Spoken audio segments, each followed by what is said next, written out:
सबसे बदसूरत महिला या फिर सबसे खूबसूरत माँ, वर्ल्ड्स अगलीस्ट वुमेन या फिर वर्ल्ड्स प्रीटीएस्ट मॉम, सबका मजाक या फिर अपने बच्चों की शान। इन नेक्स्ट फ्यू मिनट्स हम बात करेंगे एक ऐसी माँ की जिसे वर्ल्ड्स अगलीस्ट वुमेन के नाम से जाना जाता है। अगर इस वीडियो से कुछ नया सीखने को मिले तो चैनल को सब्सक्राइब जरूर करें और अपने दोस्तों में शेयर जरूर करें। आज के इस फोटोजेनिक वर्ल्ड में लोग अपने को खूबसूरत दिखाने के लिए क्या क्या नहीं करते हैं। ऑनलाइन फिल्टर्स यूज करते हैं, डिफरेंट कॉस्मेटिक प्रोडक्ट का यूज करते हैं, यहाँ तक कि नेचर द्वारा दिए गए फेस से छेड़छाड़ करके प्लास्टिक सर्जरी तक करवा लेते हैं। सोसाइटी में लड़कियों के बीच Miss India, Miss World, Miss Universe बनने की होड़ लगी होती है। सेम इसी सोसाइटी में एक ऐसा इंसान भी है जिसके ऊपर अगलीस्ट वुमेन का टैगलाइन लगा हुआ है। तो चलिए बताते हैं आज आपको उसी इंसान के बारे में। लंदन के न्यूहैम सिटी में 1874 में पैदा हुई मैरी एन वेमन, जो पेशे से एक नर्स थी। शादी के कुछ सालों बाद इनके 4 बच्चे हुए और कुछ सालों बाद ही इनके पति थॉमस वेमन का देहांत हो गया, जिसके बाद घर और बच्चों की सारी जिम्मेदारियां अकेले मैरी पर आ गई और मैरी बन गई सिंगल मदर, जहाँ कहने को तो सभी अपने थे बट सहारा देने वाला कोई नहीं। और वो कहते हैं ना कि मुसीबत जब भी आती है चारों ओर से आती है। सेम यही मैरी के साथ भी हुआ। अपने पार्टनर की मौत के बाद मैरी एक हार्मोनल बीमारी एक्रोमेगैली की शिकार हो गई and as a result Mary का फेस डिसफिगर हो गया और बॉडी डिसएप्रोप्रिएट तरीके से ग्रो करने लगी। तभी कुछ साल बाद 1920 में एक अजीबोगरीब कॉन्टेस्ट चला। अजीबोगरीब इसलिए बिकॉज ये कॉन्टेस्ट किसी मिस यूनिवर्स के नहीं बल्कि वर्ल्ड्स अगलीस्ट वुमेन के खिताब का था। तो घर के खर्चे और बच्चों के पेट पालने के लिए मैरी को इस कॉन्टेस्ट में मजबूरन हिस्सा लेना पड़ा, ताकि जो पैसे मिलते उससे मैरी अपने भूखे बच्चों के पेट भर सकती। पर ये कॉन्टेस्ट जीतने के बाद मैरी की जिंदगी सुधरने के बजाय और बिगड़ गई। अगलीस्ट वुमेन का ठप्पा लग जाने के बाद मैरी को कहीं पर भी काम मिलने बंद हो गए। अब मैरी को बस एक ही जगह से काम के ऑफर आ रहे थे और वो था सर्कस। इसमें मैरी को एक मेटेरियलिस्टिक ऑब्जेक्ट बनकर लोगों के सामने अपनी बदसूरती की नुमाइश करनी थी। पर ये माँ अपनी डिग्निटी और सेल्फ रिस्पेक्ट की परवाह ना किए बगैर अपने बच्चों का पेट पालने के लिए सर्कस में काम करना भी शुरू कर दी।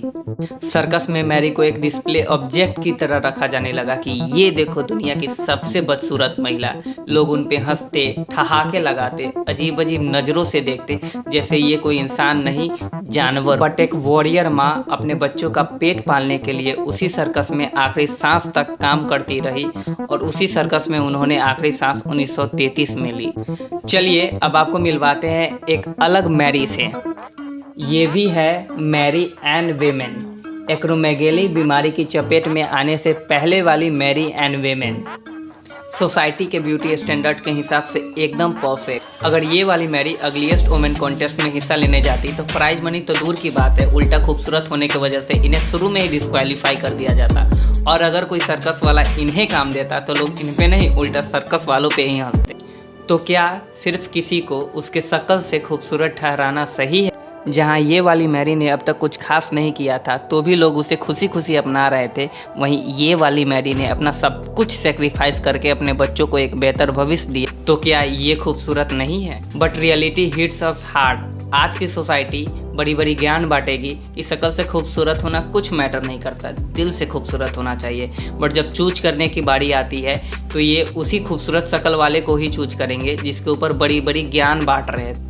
सिर्फ मैरी अकेली नहीं थी बल्कि दुनिया में और भी बहुत सारे लोग हैं जो बस अपने लुक्स को लेकर बेइज्जती भरा जीवन जीने को मजबूर हैं। अब सवाल यह है कि क्या मन की खूबसूरती कुछ मैटर नहीं करता?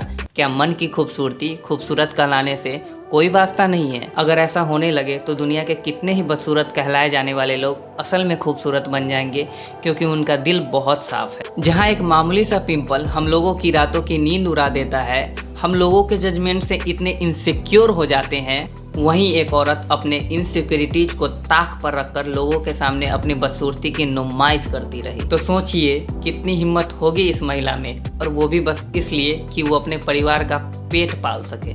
तो आप ही बताओ कमेंट्स में कि कौन ज़्यादा खूबसूरत हुआ, वे लोग जो मैरी पर ठहाके लगाकर उसका मजाक उड़ाते थे या फिर मैरी एन वेमन जिन्होंने अपनी बदसूरती में भी खूबसूरत काम कर दिखाया। ये दोनों ही तस्वीर मैरी की है एंड अकॉर्डिंग टू मी ये दोनों ही तस्वीर एक खूबसूरत माँ की है।